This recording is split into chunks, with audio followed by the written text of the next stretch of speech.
Hi, today we're going to talk about long distance relationships and how do they work nowadays through the media. Together apart. I introduce myself. I am Shantall Novoa and I am an immigrant. I was born in Venezuela, but I emigrated to Spain when I was 13 years old. Uh, Taking into account the current context of Venezuela, let's start there. What inspired me to do this, and a little bit from the introduction. Venezuelans have been accustomed for 25 years to live with all of their loved ones leaving. I've been having friends since I was little, leave school and never see them again, or maintain relationships and friendships through WhatsApp, or most of all, my family has always been far away. For me, it's normal to have long distance relationships. And at first, when I was little, I thought that this was only a immigrant experience. But as soon as I grew up, I went on Erasmus, and I realized that almost everyone has nowadays long distance relationships, whether they are permanent or temporal. So, based on because of the globalization, work opportunities abroad, or the current state of geopolitics on socio-economical state of a lot of countries, it's hard, and most people have loved ones far away. So starting with this, I wanted to research how does new media and media basically play part on the emotional feelings of people who have relationships through long distance. So um to start with my main idea, at first, I had to do, of course, my literature research. So the three main concepts that I got from my literature research were mediated presence, ambience awareness, and rituals. So Yang and Hancock talk about mediated presence. So basically, when you can't be near someone physically, you have to compensate through talking and through a much more open verbal communication, and especially opening up more and explaining your feelings towards someone else, with your friends and how you feel, with your partner how you feel about them, with your family, so what's going on in your life. And you have to be much more vocal about what's going on in your life. This vocalism and this vocal expression of your feelings creates a sense of presence, a sense of being with one another, a connection. If we move to Thompson, of Lutz and Thompson, they talk about ambience awareness. So when you interact with your friends, either they're in like small memes or like little messages, little replies, I don't know, sending a TikTok daily, or not even daily, just these small gestures create this awareness that you're not alone, that the friendships maintain their strength, that you are still there for your friends. And also, talking more about transnational families. In transnational families, two things I take from my research which are really interesting. The first one is the about gender. So it said that women carry the most weight when it comes to maintaining long distance relationship through long distance, which is something that I found very interesting.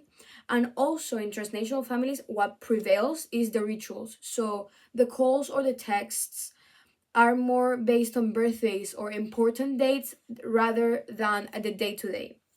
So starting with these three categories, I move on to how did I do my research. So for me, I started, my first intention was to do an interview to 12 people, so a sit down interview in a more periodistic style. But for because of time and time differences between countries and the people that I had thought about doing the interview, I ended up doing a survey. So my intention was to do like an interview style survey. So I did a survey with 10 questions based on my literature review and some main focal points about what kind of media was used, what how much time, what kind of rituals did people have, and things like this. So what did I find out from my research? So in the first place, I found out that Yang and Hancock were right. So mediated presence is a big thing. Everyone in the survey answered that of course they talk more, of course they express more of their feelings, which at first was something that I was doubtful about. But especially in partner relationships or in romantic relationships, people tend to speak more about their feelings. One specific answer said that you have to talk more because text-based communication specifically, things can get misunderstood. So you need to explain yourself more and be much more clear about what you're saying and what you mean.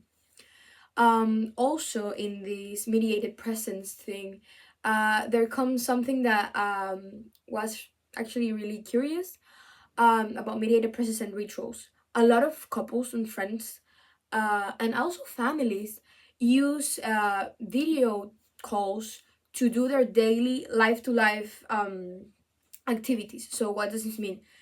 Sleeping on FaceTime, eating, cooking, cleaning, while being on a video call, to feel this presence, to feel like the other person is there with you. This was something that I really found relatable, and also which it's kind of curious that media has given us the opportunity to live life alongside our loved ones through a screen, which is not the same, but it's much more than what our older relatives had. On another hand, when talking about technology specifically, there was a specific question that I want to put focus on, which was that do you feel the need to be always available? And this was a 50-50 question. A lot of people said yes, and a lot of people say no. But the question about availability and technology, it's curious because people feel the need to be always available in families because of stress, like to for the feeling of something might happen and you're not there to help them. In friendships also, and with couples, there's the need of when you can see someone in person, you can hang out, you can spend a day together. But when you are far away, it becomes much more of like a passive constant presence.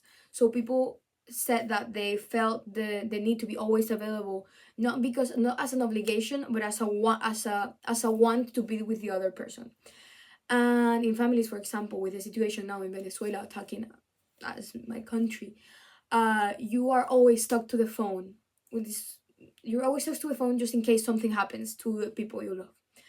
So also when it comes to technology, and when we're speaking about social media specifically in friendships, there was a cool finding, which is that people I wanted to know if people felt closer to their friends only through social media, like through watching their stories, for example, if they felt that they were a part of their lives. Most people said no. The people who said no because you don't show your real life on social media. I think we talked about this in class. Because you don't show your real life in social media, and you cannot understand or know what's really going on in their lives. And also people said that if you think that you are being present in someone's life through social media, you forget to text them and to talk to directly to them. But also people also felt that in their closer friendships, people who they used to maybe spend their life to, like the day-to-day life with, um being aware of what was going on in their lives through social media was a big thing, because they get to live a little bit of their friends' lives. So it was a 50-50, but people don't realize how much media um affects their long distance relationships. So we come to our conclusion regarding this. My first conclusion is that long distance relationships are possible, that media has given us that the tools that we need to live our day-to-day life with those who are far away, which is something that older generations who didn't have these kind of tools could do. But also that the most important thing about the use of media in long distance relationships is the way we use them and the intentionality behind it. So it's dangerous when you get absorbed by media to maintain these relationships, because it's really important that you live your present life with the people who surround you physically, but having the ability and the intention to maintain your relationships and having the tools to make it work, it's something amazing. And I realized through the survey and through the answers and the amount of answers that I got regarding this is that if you want to maintain a relationship, you have all the tools. You need to have the intention and need to have the will to make it work, the will to be there. So going back to the first two main questions, how do you maintain relationships through media in comparison to physically being there? The answer is with intention, with being conscious, with being, you have to be more alert, you have to be more conscious, but it is indeed possible. And what is the hardest part? That it's not physical, that you are lacking a really big important part of your relationships, the physical contact, the ability to spend time one-on-one, having a coffee, drinking, talking, doing whatever you want, or spending time with your family. um and also something that I want to expand my research on, and I would really love to do a research more detailed with long interviews, is about families, specifically parents and their kids, and parents who have their kids abroad. I think it's a really interesting topic regarding how do you, um because we know that when you have friends, you, it's more of like a catch up of your life. So when you have a partner, it's more of a living together day to day. But when it comes to family and family dynamics, which can be so very different and so interesting, I want to know, how do parents and kids connect through media, through what kind of platform, through WhatsApp, through text, to video, through social media? How do parents and kids connect while being far away? So, with this, my final thought is that long distance relationships are possible, that long distance relationships in any kind, way, or form are our day to day and our future, because I think that with the current context of the world, everyone, it's impossible to stay in the same place because it's impossible. And media is the tool that we need and that we will need in the future to feel closer to those who are far away. A screen can never replace a hug, but it can make you feel closer, and especially the most important thing, to maintain that connection.